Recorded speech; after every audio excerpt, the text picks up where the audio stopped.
So grabe, sulit na sulit yung gala natin ngayon. Sulit na sulit kasi marami tayong tourist spot na napupuntahan. Salamat sa tour guide natin.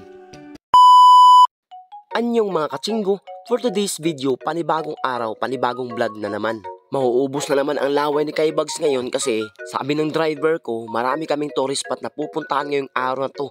So ibig sabihin, marami ding vlogs magaganap ngayong araw na to. Una naming pinuntahan mga kachinggo itong Wright Park. Maganda rito magpapawis mga kachinggo kasi meron silang hagdan ditong paakyat na mahaba-habang akyatin. At bukod pa dun mga kachinggo, meron ding mga kabayo dito. Syempre para makasakay ka, bayad muna.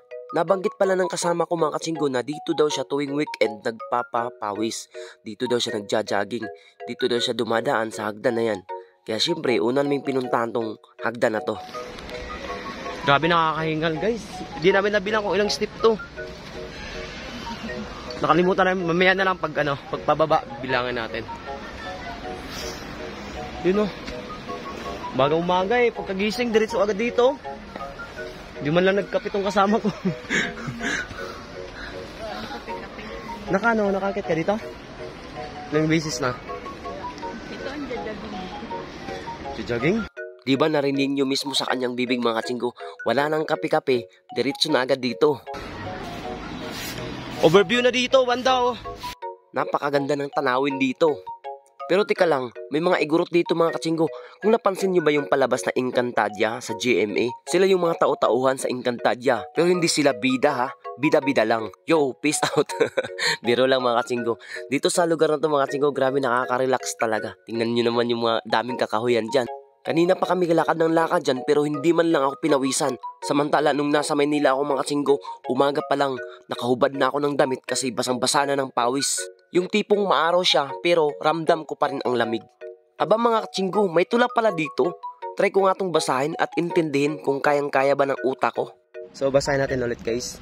Si Shannon Tan Belbel, siya pala yung nag-translate about dito sa water and pine tree. So in the Ibaloi language, this embodies the serene dance between two essential elements of our environment. So translate nyo nga. Reminders of the need, preserve, and cherish to indicate balance between two indispensable pillars of our ecosystem. At dahil wala akong naintindihan sa binasa ko, nagpapawis muna ako dito. Sabay stretching muna. So guys, thank you pala sa tour guide natin dito. Walang bayad. At salamat talaga sa tour guide ko ngayon. Sobra talaga akong nag-enjoy. Sa totoo lang guys, mahal talaga ang bayad ng tour guide. Ituturo niya kung saan kayo gusto pumunta. Mapapasabi ka talaga.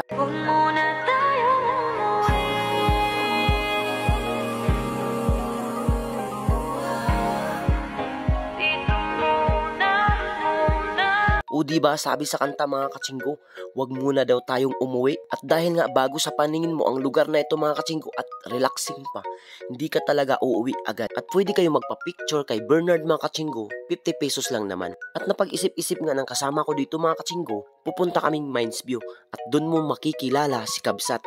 Abay sumakay agad kami ng taxi mga kachinggo. Syempre excited na kaming masilayan yung Mines View. Masasabi ko talaga na. At sa ilang minuto nga naming biyahe mga kachinggo, nandito na kami ngayon sa Mines View. Ayun si Kabsat mga kachinggo kung nakikita nyo. So bayad muna tayo ng entrance dito para tayo makapasok. 10 pesos lang naman bawat tao.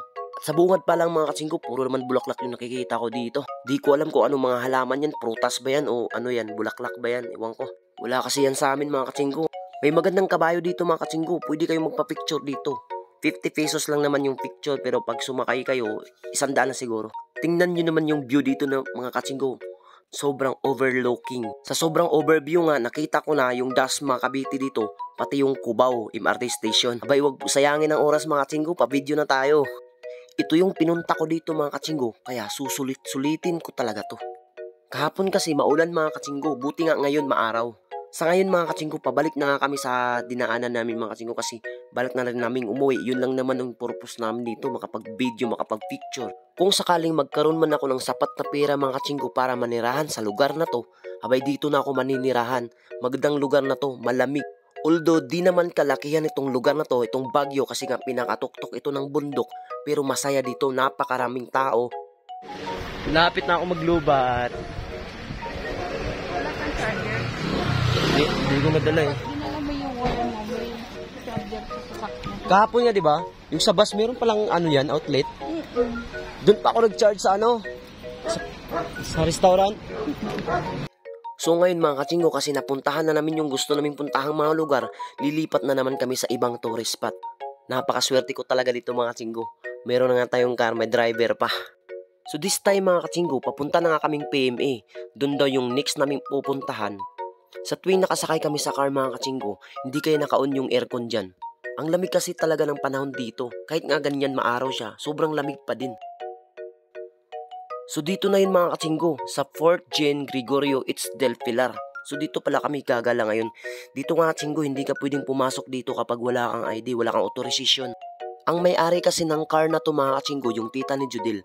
Ang posisyon lang naman ng tita ni Judel is pa ang kernel yata siya ng ng mga military. Official siya dito mga kachinggo. Mataas yung rank niya dito. Tunay! Tunay talaga.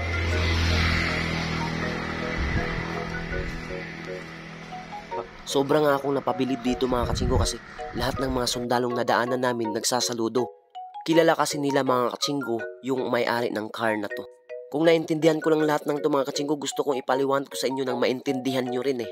So, papunta pala tayo ngayon ng Courage, Integrity, Loyalty na kung saan naandun lahat ng opisyal ng mga military army. At ito na ngayon mga kachinggo, hindi na kami bumaba at ayaw ko rin bumaba kasi nakakahiya. Parang gusto ko na rin magsundalo at tas magparang up ha. Kaso huli na ang panahon mga kachinggo kasi noon pinangarap ko talagang maging sundalo pero ngayon iba yun naman yung pangarap ko. Lahat ng makikita mo dyan tao dyan dito sa loob ng compound na to mga kachinggo, puro yan mga army, kundi man yan army official yan ng mga sundalo. Yun nga mga kachinggo, palabas na nga kami kasi nga nagutom na rin kami, wala kasi kaming almusal. So diretso na kami dito sa restaurant na to. Ang mamahalin ng mga bilihin dito mga kachinggo, iwan ko ba kung bakit gusto niyang kumain lagi dito. Gusto ko mang inasal kasi only rice dito kasi napakamahal ng extra rice. A few minutes mga kachinggo, andito na yun yung drinks namin. Kaya ito yung kaibahan sa mga kachinggo sa may pera o wala. Kaya masarap talaga sa pakiramdam na marami kang pera, nabibili mo mga gusto mong bagay, nakakain mo mga masasarap na pagkain. Talagang babalikan ko to after ng kontrata ko dun sa South Korea. Sana nga talaga matupad na yung mga pangarap ko. Gusto ko rin talagang manirahan dito. Ang lamig dito mga kachinggo. Gusto ko yung life living nila dito. At dahil nga gutom na kami mga kachinggo, kailangan nating mag-time lapse para mabilis maubos ang pagkain. Sarap dito, ang healthy ng mga pagkain nila, nakakapili ka pag may pera ka nga lang. Diba gutom na gutom din yung driver ko, si Miss Judel Imperial. Ang bilis kumain. Hanggang dito lang muna yung vlog natin mga kachinggo. Kamsahamnida.